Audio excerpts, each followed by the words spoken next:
I was dazzled by its beauty over and over again. It's alive. Finally, it's here in theaters. Guillermo del Toro's Frankenstein, the film he's been wanting to make his entire life, or at least his entire professional career. And it is every bit what you would think a Guillermo del Toro Frankenstein movie would be. My great friend Katie Walsh is here filling in from Tribune on this review. This will be a non-spoiler review, but like if you know Frankenstein, you know what's going to happen here. Right? Right. It's hard to spoil a book that's like over 200 years old. Yeah. Anyway, what happens in Frankenstein, Katie? In seeking life,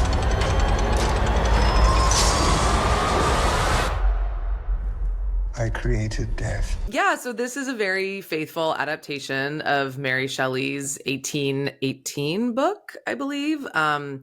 And it is about Victor Frankenstein, who is he's played by Oscar Isaac, but starts in his childhood. He's a young, sad boy who grows up to become a ambitious young scientist.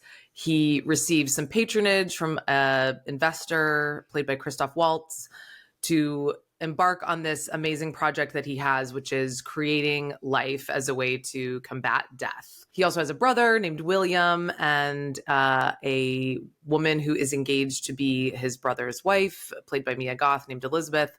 And so they all kind of are involved in this project. And he does end up creating the monster or the creature, as people usually call this being that he makes.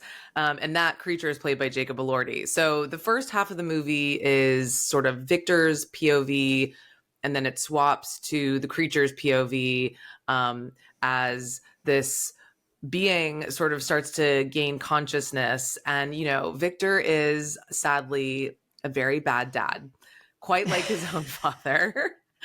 And it's this tussle between, like he wants to do this thing. He wants to create life. And as he says in the movie, he's like, I never really thought about what would happen after I created life. Oops.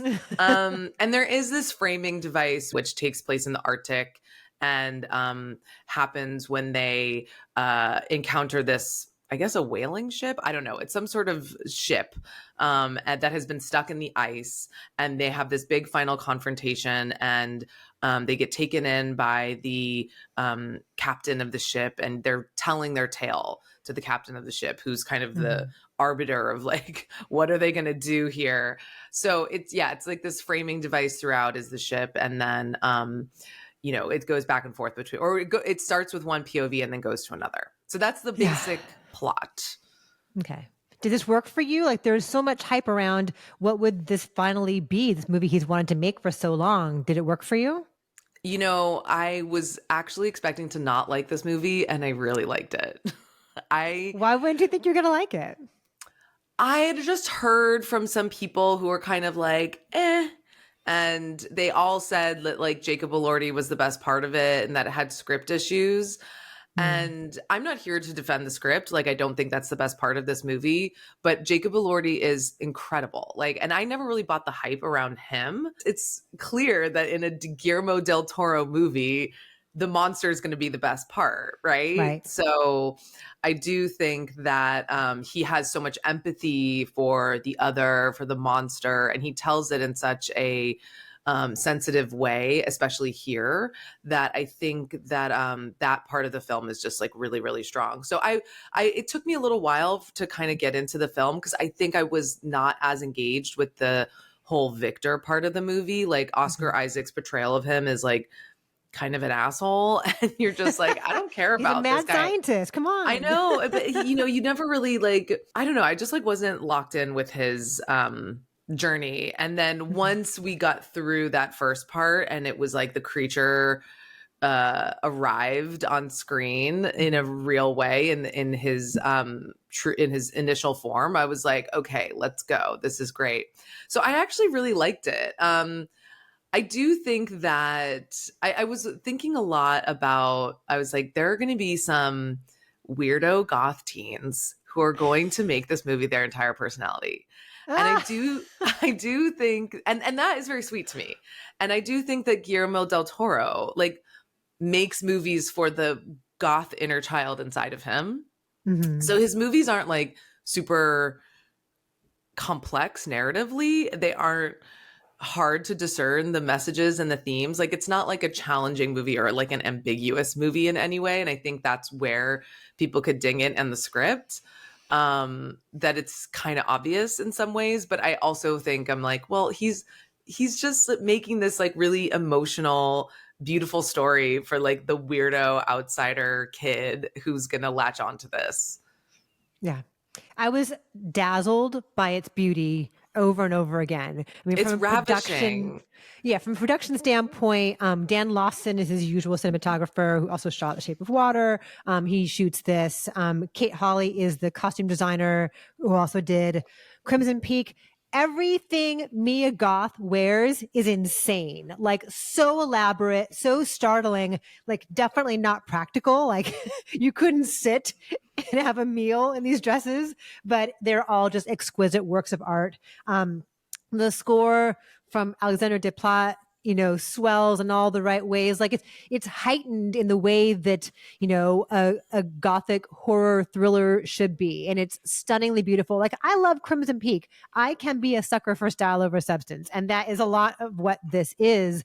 Each new place, even places that are supposed to be, frightening or at least like kind of industrial and startling, are still gorgeous. Like the lab, the place that Victor takes over to make his creature is cold and it's severe, but the way that the light will streak through the window is just breathtaking. And so, yeah, it's a gorgeous film, lush in its color. And so I was dazzled by it over and over again. I don't love the framing structure. I know that's in the book. I know it's in the source material, but like it goes back and forth so frequently that I feel like it kind of saps it of its momentum and makes it feel like its length. I mean, this movie is 2.5 hours long, and I feel like it goes back and forth so frequently that it feels padded a bit. Like I wish it would just go forward with the natural linear thrust of the story, the momentum that's building here. Because as you say, Jacob Elordi is so great in this, and the makeup effects on him are just incredible. Like you would never know that's him underneath there. This beautiful, recognizable man with like angular features that we know well. Like you would never know that's him in there, and he brings. Yeah, for sure. Like, when you first see him, which is the end of the movie, at the beginning, like I could not recognize him at all. I don't think I recognized him until he's newly born in his little bandage diaper. And then you're like, oh, this is why Guillermo del Toro cast him, because he's a massive human being. He's 6'5". Right. And also I was like, I mean, there's a lot of psychosexual stuff going on in this movie. It's a very bisexual movie, in my opinion, because I can see that. There's like some homoerotic stuff between the shirtless monster and Victor. Like when he's first born, it's like a rippling torso. Oscar Isaac is shirtless. He's pressing his head to the monster's chest to see if his heart is beating. And then there's psychosexual stuff with Mia Goth and Victor, with Elizabeth and Victor, and the monster and Elizabeth. It's just like, it's very pansexual. It's very bisexual. It's very, who knows who's gonna fuck whom in this movie. Sorry, can I swear? And then Mia Goth also plays young Victor's mom. Yeah, and there's some stuff going on there too. There's that, which is messed up too. The kid playing young Victor is Christian Convery, who is the kid from Cocaine Bear. No, but he's also is he in Monkey? He is the twins, the young brothers in the Monkey. Yes. And he's so good in the Monkey. He's so good. He is. He's good here too. He is. Yeah. I just felt like I often feel with Guillermo del Toro movies. I felt this with Nightmare Alley too. There's like an emotional remove. Like it's all facade and it's all just eye candy. And Jacob Elordi does bring some emotional depth to it, but so often I feel like it's all just about the production design and the look of it. And there's never, or very infrequently, is there a kind of horrifying emotional thrust to it, a jolt to it.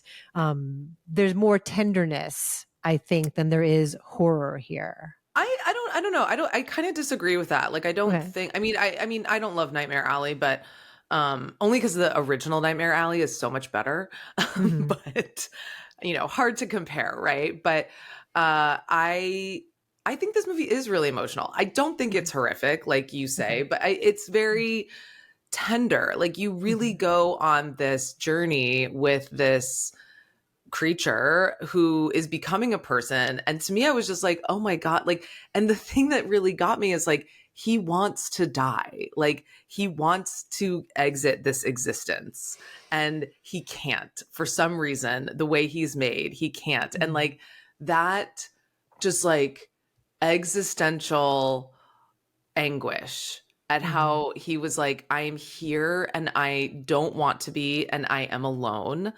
I Yeah. just felt really that to me was very sorrowful and sad. I don't think this is necessarily a horror movie. I think it's more of like an emotional, tender, anguish filled movie. I felt very sort of sorrowful and sad in this movie Right. for this creature. And also the sadness of like Victor becoming somebody that he hates, which is his father, and not really realizing that he's doing that and not having the self-awareness. I think there's a lot of stuff here about like, honestly, suicidal ideation and like bad parenting and like being a person who doesn't, I don't think it's necessarily about like creating a horror movie. I think it's about tapping into these like existential, the anguish of being alive and what do we do and how do we go on. And I think that is actually like quite relevant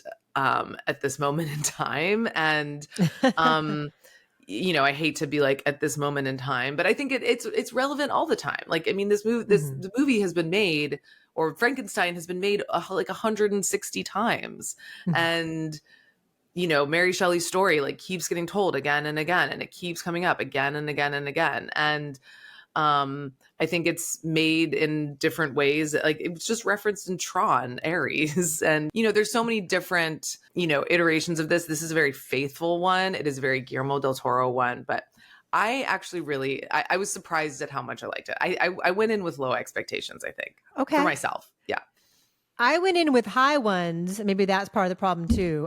But everyone's good in it. Oscar Isaac is very good in it because, as you say, he is, a villainous figure here. He's complicated. He's hard to root for. And yet you also are engaged in how is he going to get out of this? Jacob Elordi, you really feel for him. Mia Goth brings a lovely kind of weirdness as always. And like just totally top notch from a technical perspective across the board. So I will say, yeah, it's stunningly beautiful. So if you can see it, I know it's having a brief theatrical run for a few weeks, and then it'll be on Netflix on November 7th. So if you can see it on a big screen, you really should, just to benefit from, the wondrous steampunk weirdness of it all. So I'm going to say like an 8 out of 10. Oh, that's higher than I thought you would say. Okay. What is yours? I'm going to say 8 too. Okay. We arrived at the same place. We arrived at the same place. I'm so impressed by it, like, technically and visually. Like, I think it's worth seeing, I mean, it left me a little cold. It's weird to forget that Guillermo del Toro is like one of our greatest filmmakers of all time. But I was sort of like, oh my God, like this is so amazingly shot. It's so beautiful. Yeah. It's like, it's GDT, man. Like he knows what he's doing.